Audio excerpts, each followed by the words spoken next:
Gavana anisaidie kwa sababu siwezi kuwa ninakomboa nyumba na miaka yangu imeenda na mzee wangu. Na mtu ako kwa nyumba yangu na amekatalia huko na hana any document. Majina naitwa Mary Wambui Muiru. Mimi ni mwenye nyumba ya 1096 ambayo iko nyuma yangu.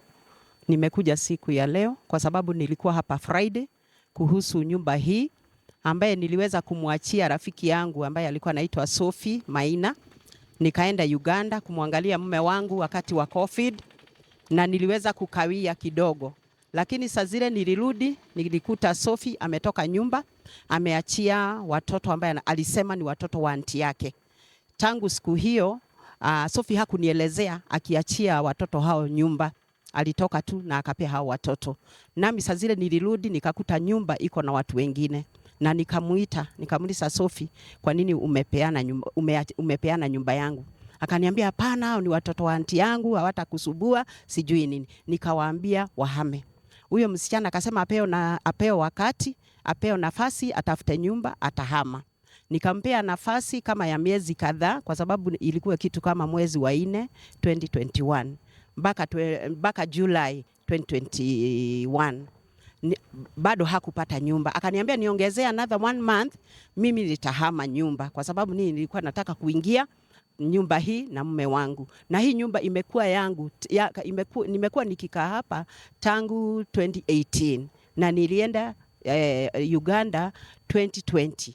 Sasa akaniambia nimpe nafasi, atatafuta nyumba na nikampea nafasi hiyo. Akaniambia nimuongezee mwezi mwingine mmoja, atahama nyumba. Saa zile nilikuja mwezi mmoja, huyo mwezi huo ambaye alikuwa suppose ahame, akaniambia hajapata nyumba. Akanitolea barua, akasema amepewa nyumba na county na hana karatasi zozote. Mimi hizi karatasi niko hapa zinaonyesha ya kwamba kuanzia 2018 hii nyumba imekuwa yangu. Sasa nimeenda kwa county, nimetafuta haki, nilienda polisi, nilikuwa niko na OB number na nikaambiwa niwachane na lawyer. Juu nilikuwa nimechukua lawyer. Nikaambiwa na county niwachane na lawyer, hii ni kitu kidogo, watanirudishia nyumba yangu. Nikawachana na lawyer. Nikafuata kesi kwa county, wakaniambia nyumba tutakuachia, tutakurudishia nyumba. Saa hiyo kulikuwa na wakati wa governor ambaye anaitwa Ri. Nikaambia na CS Joroge ambaye alikuweko, hii ni kitu kidogo mama, usijali, nyumba ninakurudishia. Hii nyumba yako tu imebadilishwa pale kwa finance, lakini kwa details hizo zingine nyumba inaonyeshana ni yako. Mimi nikakawia, nikaanza kwenda huko mwaka mzima mpaka kampeni zikaanza. Sikupata haki tena. Nikashindwa sasa nitafanya nini? Nikafuatilia kwa county. Naenda hiyo ofisi, naambiwa enda huku. Nikaenda hata kwa Tony County. Ili wakaniambia nipeleke makaratasi yangu kule. Nikapeleka karatasi zangu kule, wakaangalia zote, wakasema nyumba ni yako. Sasa wakaniambia, nikawaomba kama ninaweza kulipa hii nyumba pesa zenye ziko, kwa sababu huyo Clara Murira ambaye alichange nyumba halipagi hiyo nyumba. Tangu siku hiyo alilipa pesa kidogo ndio apate karatasi kama 3, hajaweza kulipa siku ingine. Sasa nikawaambia sasa nitafanya namna gani? Wakaniambia gojea, tutakwambia vile utafanya. Nikawaomba, nikaandikia Kakai barua. Akaniambia ninaweza lipa hiyo 7,000 every month na nilipe deposit ya 20,000. Yote ilikuwa 91,000 kwa sababu alikuwa anataka nilipe zote 91,000. Ndio nyumba irudi jina yangu.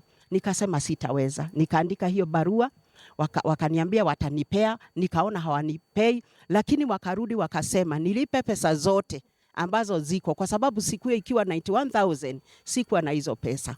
Sasa pesa zilikuwa increase, zimefika 115,500. Wakanipa invoice. Na wakatoa memo. Hata ukiangalia hizi karatasi ziko na hiyo memo ambayo walisema niende nilipe pesa zangu ndio nirudishiwe nyumba yangu. Na mimi nikaenda nikalipa hiyo 115. Nikaenda nikalipa hiyo 115,500. Saa hiyo waiver haikukua. Saa zile nililipa, nimekuwa nikienda kwa county nikitafuta haki. Ninaambiwa nigoje. Nitagojea mpaka wakati mgani?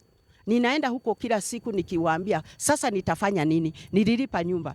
Ule yako kwa nyumba bado wako huko hata siku ya leo. Nitafanya nini? Ndio nilikuja hapa Jumamosi nikiwa na watu ambao wananijua majirani, wanisaidie ili niambie huyo msichana atoke nyumba yangu, kwa sababu nilikosa haki katika kaunti. Walisema gojea, tunapanga hii, tunapanga new card, tunapanga hii. Sasa mimi nimechoka, kwa sababu si mimi na mume wangu, sisi ni watu wazee, hatufanyi kazi wakati huu. Na sasa ninakomboa nyumba, na niko na nyumba ambaye niko na kila document kwamba ni yangu. Na mimi ombi langu nafikiri sasa ni kwa governor, sijaenda. Hata kama nilikuwa kwa CEO mwenye ako sahihi na akaniambia ataangalia hiyo mambo yangu, mimi sasa naona either ni governor anisaidie, kwa sababu huyo ndio mwenye sijafika kwake, na barua zote ziko kwa county na wanaangalia kabisa. Hata waliangalia vile huyu msichana alipata hii nyumba, wakasema sio haki, kwa sababu kuna njia yenye ungepata nyumba huko, kuna njia yenye inatumiwa. Hakutumia hiyo jina. Mimi sijui alipata barua wapi hiyo ya county ambaye iko hapa ati amepewa nyumba. Mimi ombi langu ni governor anisaidie, kwa sababu siwezi kuwa ninakomboa nyumba na miaka yangu imeenda na mzee wangu, na mtu ako kwa nyumba yangu na amekatalia huko na hana any document. Na mkimuuliza mumuulize kama ako na document. Hana, isipokuwa hizo yenye alilipa siku hiyo ambayo ilikuwa balance ya 18,000. Kwa hivyo labda pengine wakati ambapo eviction inafanyika kwa nyumba za county, kwa sababu umeeleza ukasema si mambo ambayo yako katika, ni mambo ambayo kwamba yanajadiliwa kwenye ofisi za county. Yeah. Kwa hivyo haukuwa ama hakukufaa kuwa na any eviction notice. Waliniambia kwamba watanipa hiyo barua ya eviction, lakini nikienda hiyo ofisi sina barua yoyote. Nikipeana hizi barua zangu wananiambia lete barua hiyo ingine, sijapewa. Ninarudi huko kwa ofisi, wananiambia utapata barua. Mimi nashindwa nitapata barua wapi, kwa sababu mimi niko na hizi tu barua. Hata wakaniambia hatuwezi kuja na hii barua yako, lazima tupate barua kutoka kwa county ya kumtoa. Hiyo ndio sijapata. Kwa hivyo ombi lako ni kwamba sasa county wachukue hatua, na wao wenyewe wakuondolee yule ambaye yuko kwenye nyumba yako. Hiyo ndio ombi langu. From 2021 na sasa tuko 2025. Nyumba iliweza kurudishwa kwa jina yangu 2024. Sasa tuko 2025 na tuko April. Wewe unaona tu kama ni bure tu. Haiwezi kuwa bure. Maybe kuna mtu ambaye anamsaidia. Pengine unaweza zungumzia kidogo sababu hiyo Friday tulipokuwa hapa tuliona kuna ma-MCA ambao walikuwa hapa. Na sijui wewe ulichukua jambo hilo vipi kulingana na wale MCAs ambao walikuwa hapa, na ama ulisikia wakizungumzia wakiegemea upande? MCA wenye walikuwa hapa siku hiyo Friday, mimi nilikuwa nasikia wakidai court order. Mimi sina court order, kwa sababu mimi court order yangu ningepewa na county, na kesi nilikuwa nimeondoa kutoka polisi. Sasa ninaona hata huyo MCA ambaye alikuja siku hiyo ni wa biashara ward. Mimi niliona anarudi tu upande huu mwingine. Alikuwa anatetea mwenye ameninyang'anya nyumba, kwa sababu alisema hataki kujua barua inasema nini. Yeye anataka court order. Na mimi sikuwa naye kwa sababu sijapewa. Mimi kile tunaomba ni haki tu, kwa sababu hata ukiwa MCA lazima mambo ikae vizuri. Huwezi ingia katikati, lazima utoe, lazima uonyeshe jambo ile inatakiwa ifuatwe. Kama ni mimi niko na shida, niambie niko na shida. Kama ni huyo, wajue vile watafanya, kwa sababu hana any document huyo msichana. Huyo Clara Murira hana any document.